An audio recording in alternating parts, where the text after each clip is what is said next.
और उसके बदले में किसी भी प्रकार का करवाना, मैं सोचता हूँ कि ये इसको रोका जाना चाहिए। और इसी निमित्त ये धर्मांतरण, जबरन धर्मांतरण, ये विधेयक लाने का जो निर्णय राजस्थान सरकार ने किया है, कैबिनेट ने किया है, बहुत अच्छा है।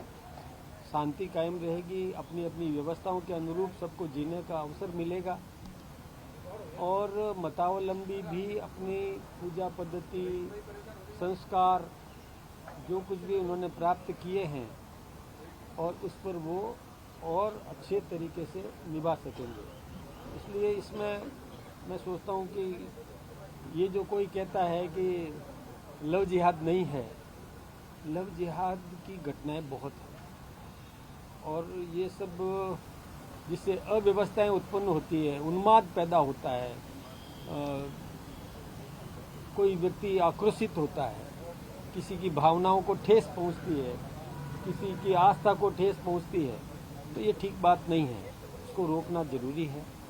एक उसमें प्रोविजन रखा कि जिस जगह पर सामूहिक धर्मांतरण होता है उस बिल्डिंग को भी एक तरह से अपराध की श्रेणी में रखा कि उसको भी बुलडोजर से ढाया जाएगा।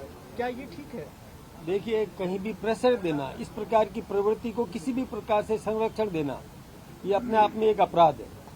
तो जब संरक्षण कोई भी देता है तो उसमें वो परिधि भी आ जाती है, संरक्षण की परिधि में, जो आप मुझे प्रश्न कर रहे हैं, वो संरक्षण की श्रेणी में आता है। इसलिए वो भी नेस्तनाबूद करे तो ठीक है। SIR के मुद्दे पे आज कांग्रेस ने प्रदर्शन किया, बाहर भी अंदर भी सरकारी वोट चोरी का आरोप लगा रहे हैं। देखिए, पता नहीं, कांग्रेस ने लोकसभा में भी इसी प्रकार का हंगामा किया था, राज्यसभा में भी हंगामा किया था और अभी विभिन्न विधानसभाओं में भी वो विपक्ष अपना जवाबदारी पूर्वक तरीका नहीं अपना रहा है, केवल हंगामा करके और सुर्खियों में आने के लिए इस प्रकार का काम कर रहा है। और जहाँ तक ऐसा ही, ये पुनरीक्षण का काम प्रतिवर्ष होता है, हर बार होता है। कोई बच्चा नौजवान हो जाता है, 18 वर्ष पूरा होता है तो उसका नाम वोटर लिस्ट में जोड़ा जाता है। कोई दुनिया छोड़ के चला गया तो उसका नाम काटा जाता है। इसी प्रकार से किसी व्यक्ति ने अपना किसी प्रयोजनवश अपना नाम किसी स्थान से कटवा कर दूसरे स्थान पर लगवाया है तो उसका नाम काटने की प्रक्रिया भी होती है और नए स्थान पर जोड़ने की प्रक्रिया भी होती है। तो ये निरंतर प्रक्रिया है, कोई नई बात नहीं है। अब इसमें कई ऐसे, किसी ने लालचवश वोट प्राप्त करने के लिए कोई रोहिंग्याओं को मतदाता बनवा दिया, कोई बांग्लादेशियों को मतदाता बनवा दिया, या जहां चुनाव है वहां पर प्रभाव डालने के लिए दूसरे क्षेत्र से बिना नाम कटवाए वहां नाम जुड़वा दिया और वहां उनका आधार है नहीं, न रहने का ठिकाना है, तो ऐसे लोगों का नाम कटना चाहिए। इस देश पर शासन कौन करेगा? यह निर्णय इस देश का नागरिक करेगा, कोई रोहिंग्या या बांग्लादेशी नहीं कर सकता। सरकार का कहना है सर कि हमारे पास अवैध धर्मांतरण को लेकर कोई डेटा है ही नहीं। अगर डेटा ही नहीं है तो इस तरीके के प्रावधान क्यों लाना चाह रही है सरकार? ये प्रावधान भविष्य के लिए, ये भविष्य के लिए है। यदि आप कोई सवाल करें तो ये भविष्य के लिए है। ये कहीं पर भी किसी भी प्रकार का अवैध धर्मांतरण होता है तो उसको निश्चित रूप से रोका जाना चाहिए।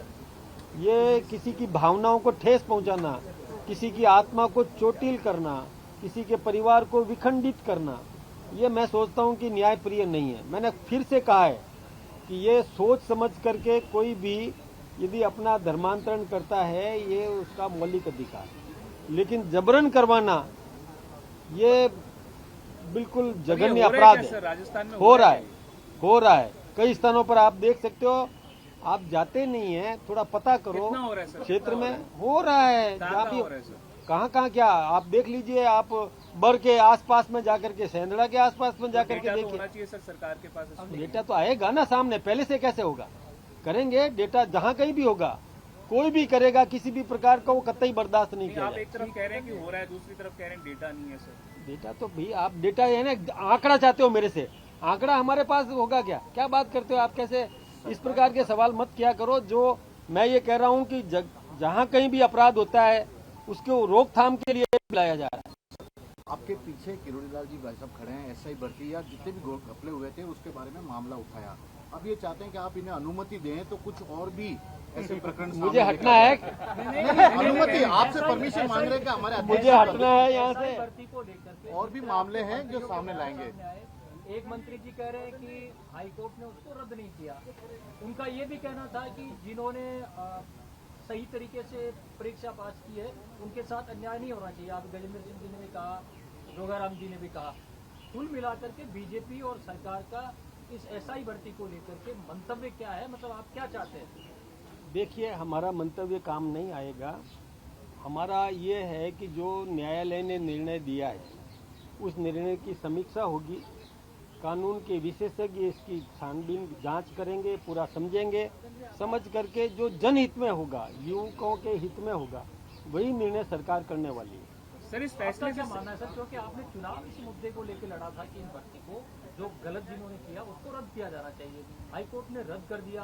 अब इफ और बट किस बात का है? देखिए, हमारे यहाँ बहुत स्पष्ट बात है कि हमने, सरकार ने जो फैसला किया था कि जो व्यक्ति 33 वर्ष जिसके पूरे हो रहे हैं उसके बाद उसको इस जीवन में कभी अवसर मिलने वाला नहीं है, और जिसने न्यायोचित तरीके से परीक्षा भी दी है तो उसके साथ भी अन्याय नहीं हो, ये हमने सोच समझ करके और निर्णय लिया था। लेकिन जो निर्णय न्यायाधीश ने दिया है, कोर्ट ने जो निर्णय दिया, उसकी समीक्षा करने के बाद जो निर्णय होगा, समीक्षा के आधार पर ही फैसला होगा। ठीक है भाई। ये राठौर साहब, एक सवाल और है कि भाजपा संगठन में और भजन लाल की सरकार में तालमेल नहीं बैठ रही है राजनीतिक नीतियों को लेकर के। आप अध्यक्ष हैं, तो आप बताइए वास्तविकता के कैसे राजनीतियाँ हो रही है अंदर अंदर जितने भी भाजपा के नेता हैं, बड़े बड़े नेता। हमारे मुख्यमंत्री भजन लाल जी संगठन के कार्यकर्ता हैं और लगातार 4 बार राजस्थान के महामंत्री भी रहे, तो संगठन के बारे में पूरी तरह जानकार है, अनुभवी है। तो सत्ता और संगठन में तालमेल इससे बढ़िया और क्या हो सकता है। इसलिए हमारा बहुत अच्छा तालमेल है और व्यवस्थित तरीके से हम संगठन भी चला रहे हैं और सरकार भी चला रहे हैं। मोदी जी शामिल हुए हैं और आतंकवाद और उसके खिलाफ बात चर्चा की एसपीओ समिट में मोदी जी। देखिए, एक बात मैं बताऊं आपको कि आतंकवाद को कतई बर्दाश्त नहीं किया जा सकता और हमने किया भी नहीं है। इस मामले में हमारे देश के प्रधानमंत्री नरेंद्र मोदी जी ने बहुत स्पष्ट रूप से कहा है कि किसी भी कीमत पर कहीं भी आतंकवाद को बर्दाश्त नहीं किया जाएगा। दुनिया के किसी भी कोने में कहीं भी आतंकवाद होता है तो उसके खिलाफ में हम खड़े हैं, उसको नेस्तनाबूद करेंगे, उनको समूल नाश करेंगे और किया भी है।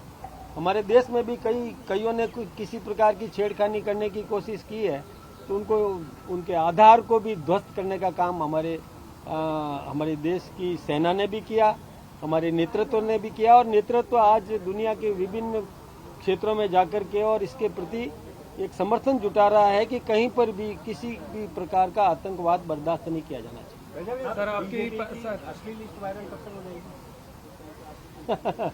उसकी चिंता जिसको है, मैं उनको भी आश्वस्त करूंगा कि बहुत जल्दी हो जाए। हमारा काम चल रहा है, हमारा काम बहुत व्यवस्थित तरीके से चल रहा है। सारे आंदोलन हो रहे हैं, सारे कार्यक्रम हो रहे हैं, सभी, चाहे स्थापना दिवस हो, चाहे तिरंगा यात्रा हो, चाहे और भी कोई भी किसी भी प्रकार का कार्यक्रम राष्ट्रीय नेतृत्व देता है तो हमारा कार्यक्रम सफलतापूर्वक हो रहा है।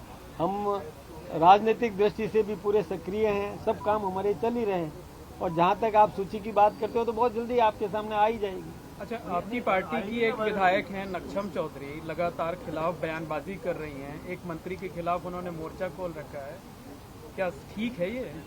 मैं सोचता हूं कि देखिए, राजनीति में, और हम सब लोकतंत्र के प्रशंसक हैं, लोकतांत्रिक तरीके से चुनी हुई सरकार को हम हटाना नहीं चाहते। ये पाप कांग्रेस ने किया था, हमने कभी भी नहीं किया।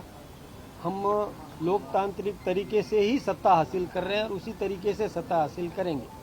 इसलिए किसी ने कोई थोड़ी बहुत कमी बेसी की है तो हम छानबीन करके, उनसे बातचीत करके और उसका निराकरण हमने कर दिया है। लेकिन एक मंत्री के खिलाफ जिस तरह वो नहीं लगातार बयानबाजी कर रही हैं, कोई, चाहे किसी भी व्यक्ति के खिलाफ में कोई भी, जो कोई भी कार्रवाई होगी लोकतांत्रिक तरीके से होगी। किसी के यदि शब्दों में कहीं गलती त्रुटि हुई है तो हम सुधार करने के लिए तैयार हैं और सुधार करवा भी दिया।